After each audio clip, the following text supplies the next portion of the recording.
All right, man. FightHype.com. Sean Zattel outside of the Salas Boxing Gym here in Las Vegas. My man Cuba. What's going on, FightHype? You far from alone with your Cuban brethren in that gym, you man. know, I just came. I'm back at home. I'm back at home. With the Spanish guys. And it's a great man. They go to war in there, right? Yeah. That's one thing about Salas, man. A lot of people come here. A lot of people know the name. A lot of people know the area.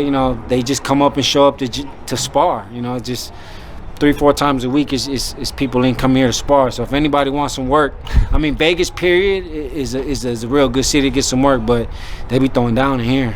I got to catch the end of it. But 2021 for you, Cuba, was a good year. Yeah, it had an up and a down, but at the end of the day, you beat a guy who was once the king of the division at 54. I mean, overall, I thought that I had a great year. I had a good comeback year. Again, I didn't fight the whole year before that. And then I was 0-3 in my last fights, but then boom, I came and I beat a top dog in the division. So I definitely put my name out there, and like I said, I'm one of the best guys at 154 pounds. Why do you feel like you weren't able to keep it going and get the dub last time out? Well, for one, I didn't fight someone who was 154 pounds because these other guys at 154 pounds were fucking just bullshitting. Tony Harrison, I just saw that he's about to fight the Spanish guy who lost on the same night. He lost on the same night. So me and him were gonna fight. I saw the call get made for me and Harrison to fight, right? And then he killed the deal on his end because he was bitching and complaining about whatever he was bitching and complaining about, right? So then I was gonna fight Lubin. They were talking about me and Lubin fighting before I even got to fight with Alexander, right? I was gonna fight. They were talking about maybe me fighting Lubin. I thought I was going to get the Lubin fight because Lubin was already '1 in the WBC, and sure enough, he got ordered to fight Fundora. So then the door opened up for me and Harrison to fight again. And once again, this bullshit happened. He talking about, like, I wrote him on Instagram, was like, yo, did they offer you to fight? He read my shit, didn't answer. And then as soon as I lost, he got to talking shit like, oh, I fucked up the fight between me and him. And I'm like, well, the fight can still happen. Even though I'm coming off a loss, the fight can still happen. Why not? I just beat somebody who's a king in the division. And the guy I just lost to wasn't even in the division. You're at 154 pounds, and I just beat someone who had titles there. So why can't the fight happen? And his excuse was, oh, well, his price just went up because I lost. And then he comes back in April. Now they just announced it, right? Now he's going to fight in April against a guy who just lost. He lost the same night I lost. So what's the excuse? What's the better fight? Me and Harrison, or him versus somebody who hasn't beat nobody? Whoever the Spanish guy is, he ain't beat nobody. I got the better resume, and I just beat someone in your division. But he bitched and complained. He's soft, man. He don't really want to fight, man. He want an easy payday. How do you think, though, if that fight were to happen, how would that go? We know Tony got fast hands and skills. Yeah, but he gasses. He gasses too much, and he's chinny. I'm a bad fight for him. That's one of the reasons he was complaining about the fight to begin. That's why a lot of guys are complaining when they come to fight me. Because A, I'm a hard fight, and B, I'm not an undefeated guy, so it's like that's too high of a risk and not too much of a reward, what they think. Because that was what he was complaining about, was the money. I wasn't bitching about the money at all. Even when they offered me the Hurt fight, I didn't ask about the money. I asked about the weight first. That was my first question, was what weight at?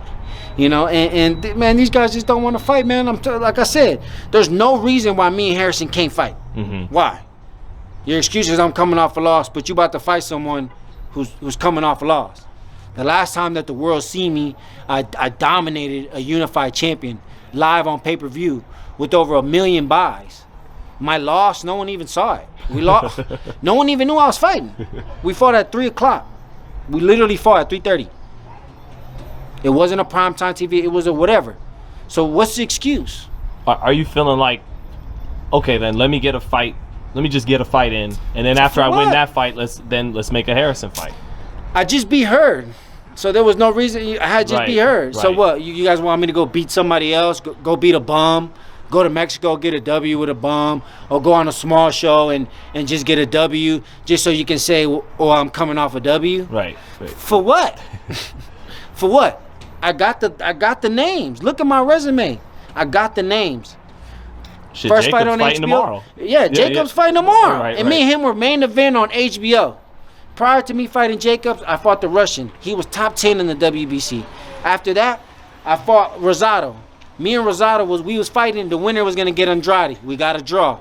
Then I fought Keeler. Keeler might not beat all that, but I flew all the way to Ireland and fought Keeler. And Keeler was number 3 in the WBO. Winner of that fight fought Andrade. Guess what happened? He beat me. He fought Andrade. Right after that, I fought a unified champ.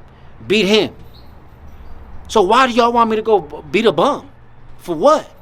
Like, come on, man, step up. You can't complain that I'm coming off a loss. Like, it'll be easier to fight someone coming off a loss. You bitching and saying that, oh, well, I'm coming off a loss, my price is going up. But you about to fight someone who lost the same night I lost. So there's no excuse, man. He's soft and that's a bitch move. Honestly, that's a bitch move. The bigger fight is me and him, and he's shying away from it. There's no reason why we can't fight. You tell me a reason why we can't fight. Hey, I know both of your names. I've seen both of you on TV plenty of times. So exactly. Yeah. And if he was getting a date right there, we're giving him the opportunity, he could speak up.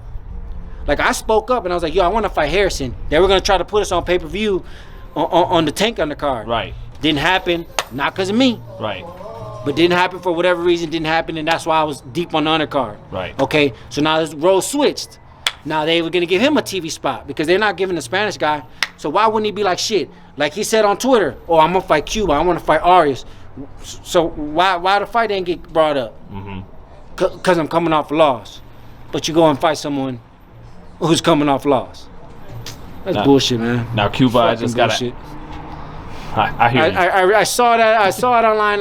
I didn't want to say nothing because it wasn't this allowance, but everyone's like, yo, they're about to fight. And he's fucking soft, and that's fucking bullshit. He's a fucking scaredy cat, but it is what it is.